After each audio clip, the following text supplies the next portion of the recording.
매일 성경과 함께하는 오늘의 큐티 시간입니다. 8월 15일 오늘의 말씀은 스가랴 9장 1절에서 8절입니다.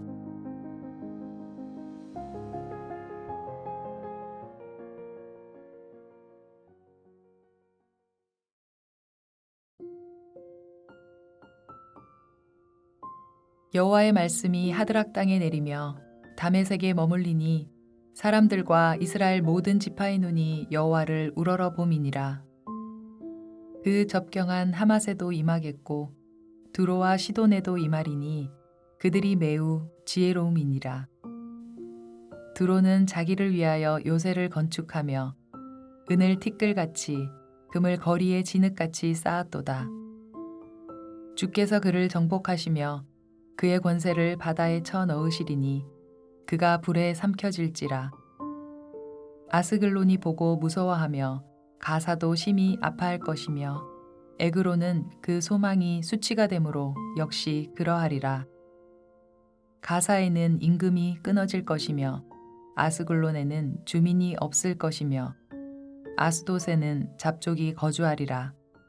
내가 블레셋 사람의 교만을 끊고 그의 입에서 그의 피를 그의 이사이에서 그 가증한 것을 제거하리니 그들도 남아서 우리 하나님께로 돌아와서 유다의 한 지도자 같이 되겠고 에그로는 여부스 사람 같이 되리라.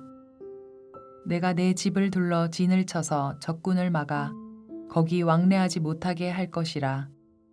포악한 자가 다시는 그 지경으로 지나가지 못하리니 이는 내가 눈으로 치니 봄이니라.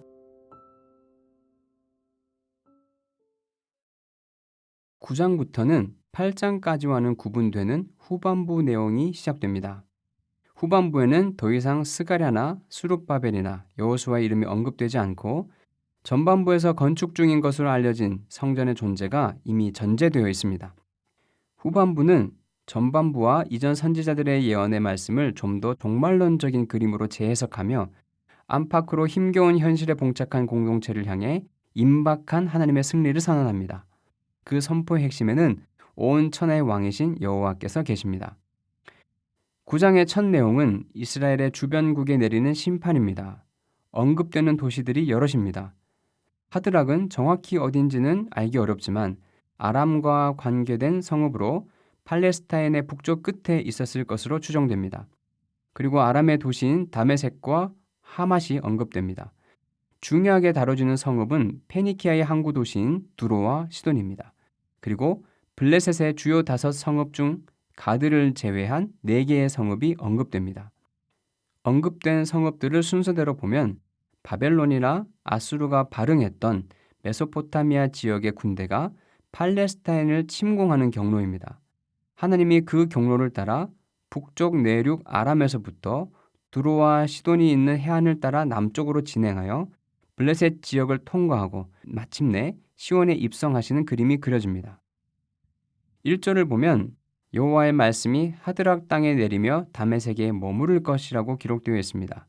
말씀이 특정 지역에 내려서 머문다는 것은 그곳을 향한 하나님의 말씀이 그대로 성취될 것이라는 의미입니다. 여기 예언된 말씀대로 심판이 각 성읍에 임할 것입니다. 심판의 이유는 블레셋의 경우에만 언급되어 있는데 교만이었습니다. 아마 다른 나라와 성읍도 같은 이유로 하나님의 심판을 받을 것입니다. 교만은 하나님을 두려워하지 않고 하나님의 백성을 조롱하고 하나님의 형상인 사람들을 학대하고 하나님이 아닌 우상을 신으로 숭배하는 모든 죄를 총칭하는 것입니다. 여러 도시 중에 해상무역으로 큰 부를 축적한 두로에 관해서 자세히 기록되어 있습니다. 두로는 지혜롭고 요새를 건축하여 강성하며 금을 거리에 진흙같이 쌓을 정도로 부유했습니다. 그래서 더욱 교만했을 것입니다. 그런 두로를 하나님이 정복하셔서 지혜와 부강함을 없애시고 해상무역으로 유명한 그들을 바다에 쳐넣고 바다의 도시가 불에 삼켜지게 하실 것입니다. 자랑할 것이 많고 돋보이던 도시가 그 자랑거리 때문에 교만해져서 심판을 받게 됩니다. 하나님의 심판 앞에서 두로의 영광은 삽시간에 사라질 것입니다. 한편 블레셋은 두로를 의지하고 동경했습니다. 그래서 소망이었던 두로가 몰락하여 수치가 되는 것을 보고 무서워하고 애통해야 할 것입니다. 부강한 나라를 의지하고 소망으로 삼던 블레셋은 결국 자기도 두로처럼 하나님의 심판을 피하지 못합니다. 임금이 끊어지고 거주민이 사라질 것입니다. 주권을 빼앗기고 포로로 잡혀갈 것이라는 뜻입니다. 또한 아스돗에는 잡족이 거주할 것이라고 하셨는데 이는 이방 민족의 지배를 받게 될 것이라는 뜻입니다. 블레셋은 하나님이 아는 다른 존재를 동경하면서 잘못된 소망을 품다가 망했습니다. 하지만 블레셋에 내린 심판은 블레셋을 변화와 회복으로 이끕니다. 하나님은 심판을 통해 블레셋의 교만을 끊으시고 그의 입에서 피와 가증한 것을 제거하실 것입니다.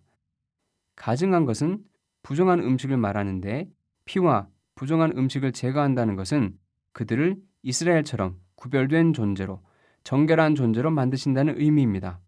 또 피가 폭력을 의미할 수도 있고 가증한 것이 부정한 삶을 상징할 수도 있기 때문에 그들의 삶을 정의롭고 정직하게 고치실 것이라는 의미일 수도 있습니다. 그러고 나면 블레셋은 유다의 한 지도자같이 되어 유다에 속한 시족이 될 것이며 다윗에 의해 정복되면서 유다 안으로 통합된 여부스처럼 유다로 흡수될 것입니다. 하나님은 이방 나라도 구원하기를 원하십니다. 심판을 통해 그들에게 참된 신이 누구인지를 보여주심으로 그들의 교만을 낮추시고 더러운 행실을 씻기셔서 하나님의 백성이 되게 하실 것입니다. 블레셋까지 머물며 뜻을 성취하신 하나님은 드디어 하나님이 내 집이라 부르시는 예루살렘으로 오십니다. 예루살렘을 두르는 방패이자 요새가 되셔서 적군과 압제자로부터 보호하실 것입니다. 그런데 개역개정 성경에서 그 지경으로라고 번역한 부분의 히브리어는 그들 위로입니다.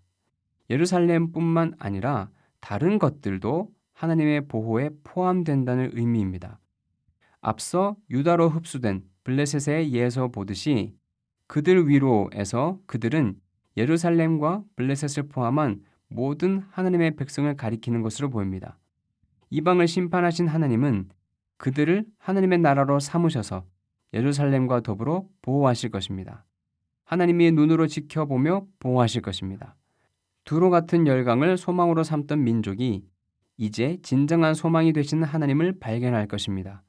그리고 하나님이 열방까지 구원하시는 것을 사람들과 이스라엘 모든 지파의 눈이 보고 하나님을 우러러 볼 것입니다. 하나님의 열방 심판은 진멸만을 위한 것이 아닙니다. 스가랴 후반부를 시작하는 오늘 본문과 대칭을 이루는 14장 6절을 봐도 예루살렘을 치러왔던 이방 나라들 중에 남은 자가 해마다 올라와서 그 왕 만군의 여호와께 경배하며 초막절을 지킬 것이니라 라고 예언되어 있습니다. 하나님은 모든 민족이 헛된 소망의 운명을 걸지 않고 진정한 요새와 방패가 되시는 하나님께로 돌아오기를 바라십니다. 심판을 통해 그리고 자기 백성을 돌보심을 통해 열방의 소망이 되실 것입니다. 기도하겠습니다.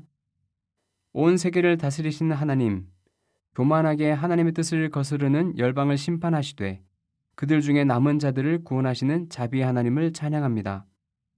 헛된 힘을 의지하고 헛된 영광에 소망을 두고 헛된 삶을 사는 사람들이 진정한 보호자이자 소망이 되시는 하나님을 발견하고 하나님께로 돌아오게 해주십시오. 또한 저희도 교만한 마음을 버리고 겸손하게 하나님을 따르게 하시고 헛된 것에 소망을 두지 않고 하나님만 의지하며 살게 도와주십시오. 예수님의 이름으로 기도합니다. 아멘.